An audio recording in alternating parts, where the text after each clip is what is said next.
picture this for a second. It's 1998, the late 90s.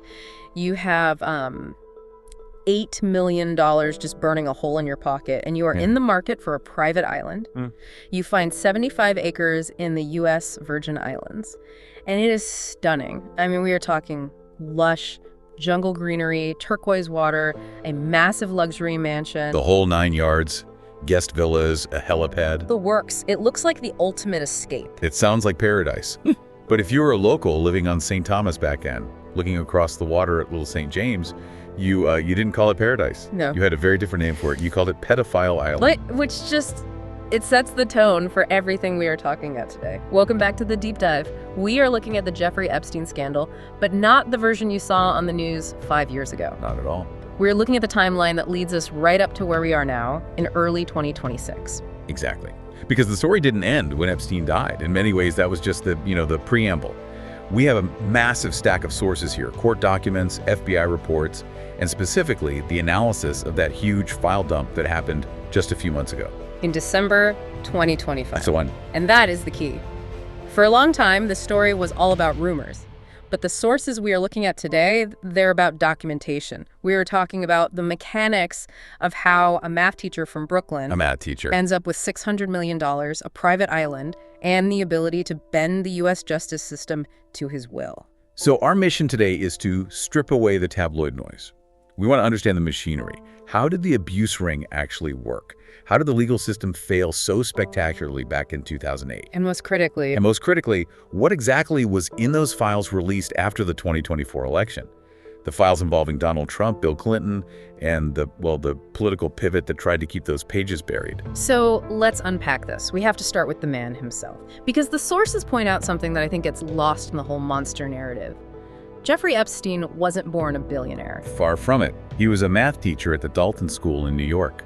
No finance background, no family wealth. Right. Then, almost overnight, he just shifts gears. He becomes a financial advisor, but only for billionaires. The sources really highlight that his wealth accumulation wasn't gradual, it was sudden. Which is a huge red flag in itself. You don't just stumble into $500 million teaching calculus. No, you do not. He amassed nearly $600 million, and money bought access. We are talking about a social circle that included Prince Andrew, Stephen Hawking, huge Hollywood names like Chris Tucker, and of course, 2 U.S. presidents, Bill Clinton and Donald Trump. It's the ultimate cover. You hide in plain sight by surrounding yourself with the most powerful people on Earth. But while the parties were happening above ground, the police investigations paint this horrific picture of what was happening below the surface. The sources describe it almost like a business model. Yeah. That's the most chilling part of the police reports. They described it as a pyramid of abuse. A pyramid scheme. Break that down for a second, because usually we associate that with, selling essential oils or dodgy crypto, not this. It was all about recruitment. The investigation found that Epstein targeted young girls, usually between 12 and 17. So young. They were recruited for what they were told were massages and offered maybe $200 or $300.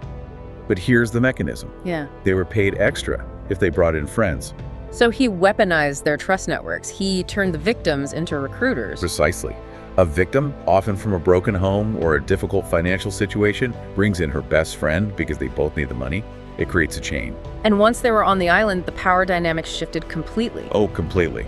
The sources mention a 15-year-old girl who realized what was happening and actually tried to swim away from the island. Tried to swim the Caribbean Ocean to escape. That is terrifying. And she was caught. Her passport was confiscated. The sources emphasized that this wasn't just coercion. For many, it was captivity. They were trapped in a cycle that was self-sustaining. And that's the worst thing that I could have done, because I just let them know that I'm vulnerable and I'm their perfect type. Okay, so this machine is running for years. But in 2005, the gears start to grind. A 14-year-old girl in Palm Beach goes to the police. March 2005. This is the domino that should have toppled the whole thing. She told police a classmate had taken her to a rich man's house for a massage, and Epstein met her wearing only a towel. He molested her. And the police actually did their job initially, right? It wasn't an immediate cover-up at the local level. They did. The Palm Beach police started pulling the thread. They asked the victim if she knew anyone else. She gave them 2 names. And those 2. Those 2 gave 2 more. Within months, the chief of police had 35 victims.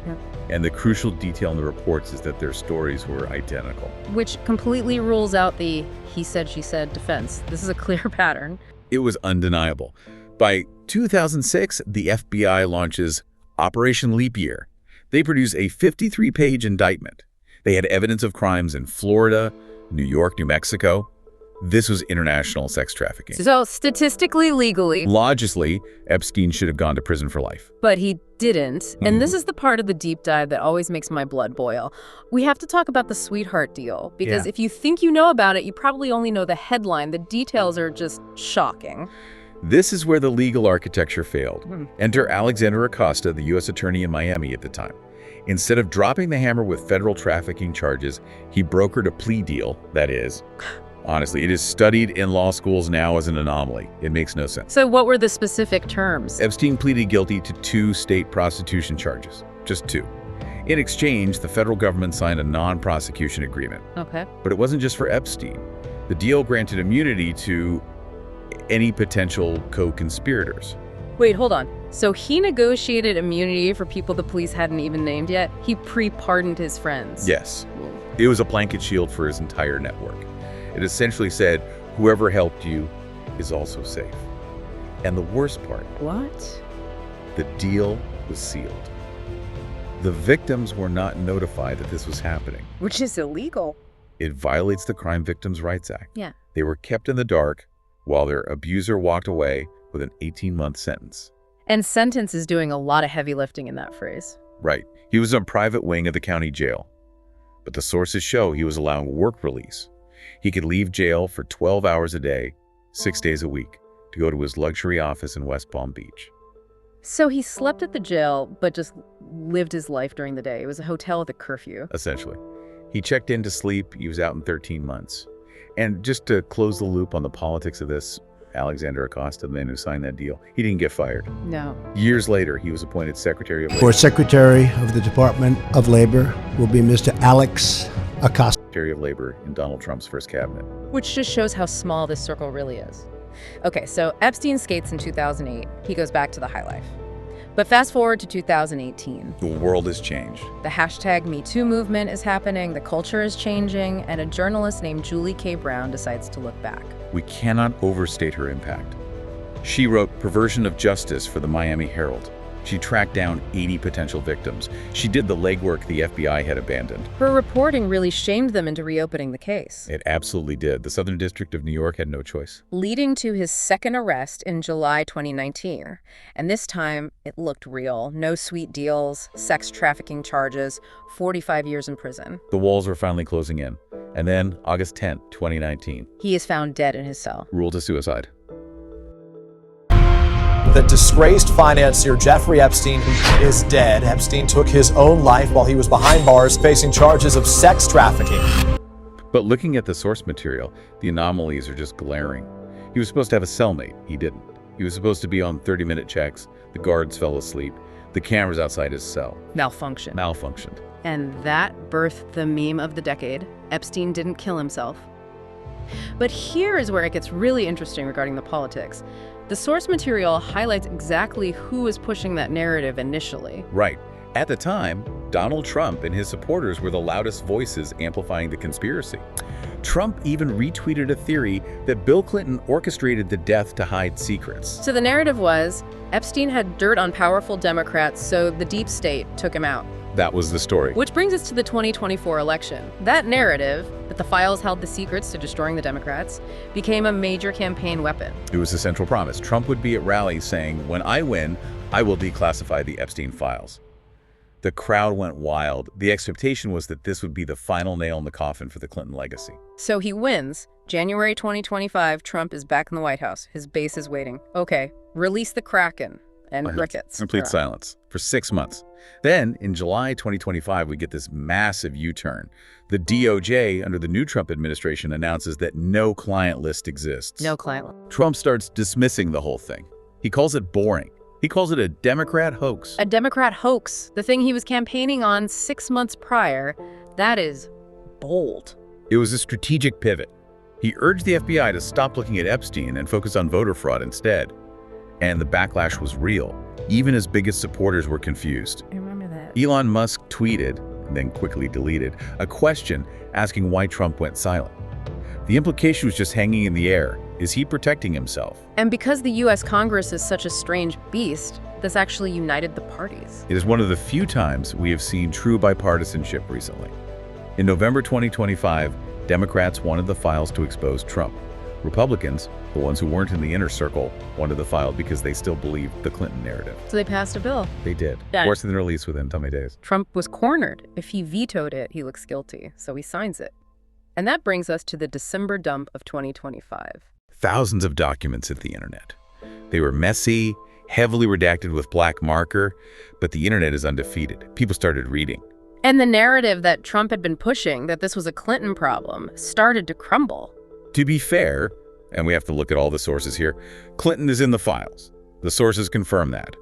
But the new revelations, the things we hadn't seen before 2025, were heavily focused on Donald Trump. So let's look at the flight logs. For years, Trump claimed he never flew on the Lolita Express, Epstein's private plane. The logs released in December contradicted that, black and white. They showed Trump on the plane at least 8 times. 8 times? That isn't a lift home, that is a commute. Exactly. And it went deeper than just logistics. There was an email that surfaced from Epstein to a reporter. In it, Epstein explicitly claims that Trump knew about the abuse. You about it. He implied that he told Ghislaine Maxwell to stop the operations and that Trump was aware of what was happening but stayed silent. But the one that really stopped me in my tracks was the witness testimony, the limousine driver.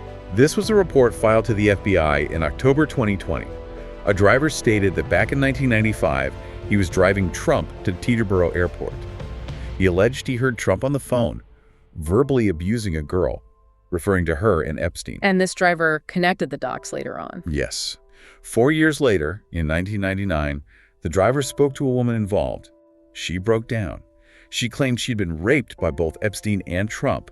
She described being taken to a fancy building by another girl and assaulted. Which aligns perfectly with the pyramid scheme recruitment method we discussed earlier. A perfect match. There was also a letter, and I want to read this because hearing the tone is so important. This is a letter written by Epstein from prison in 2019. He sent it to Larry Nassar. Larry Nassar, the disgraced doctor who abused the U.S. gymnastics team. Right.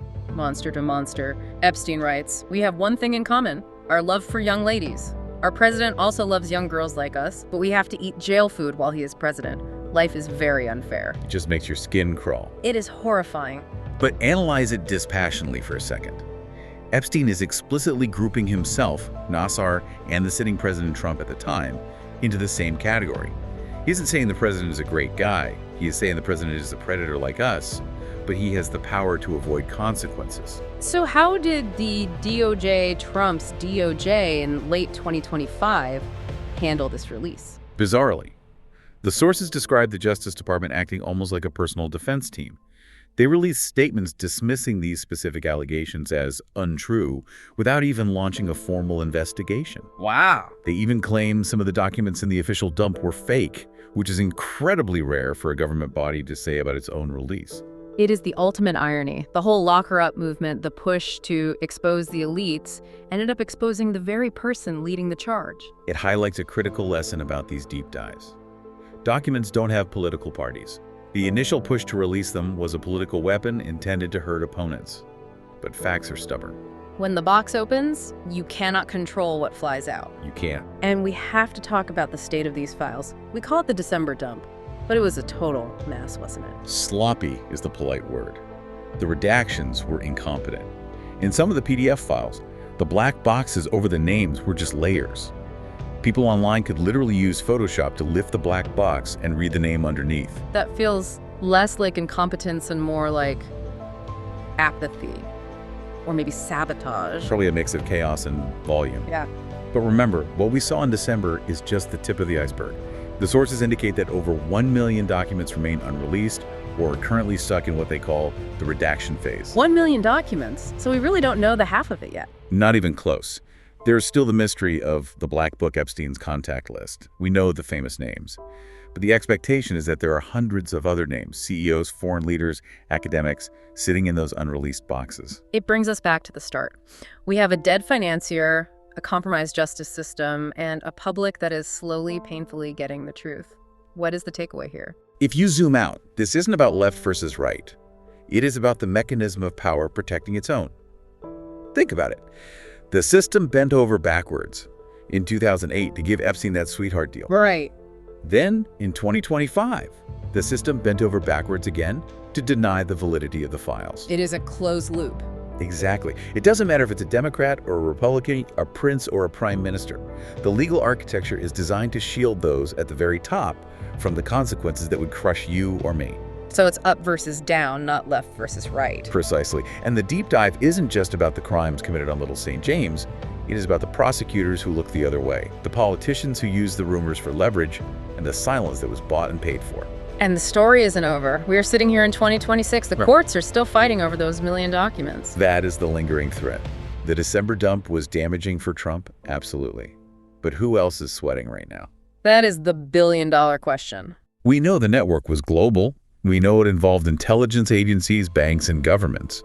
So as these redaction challenges go through court this year, you have to wonder, who is the next major figure who is terrified of what might come out in the next batch? A terrifying thought for them, but a necessary one for justice. It is heavy stuff, but looking away only helps them hide.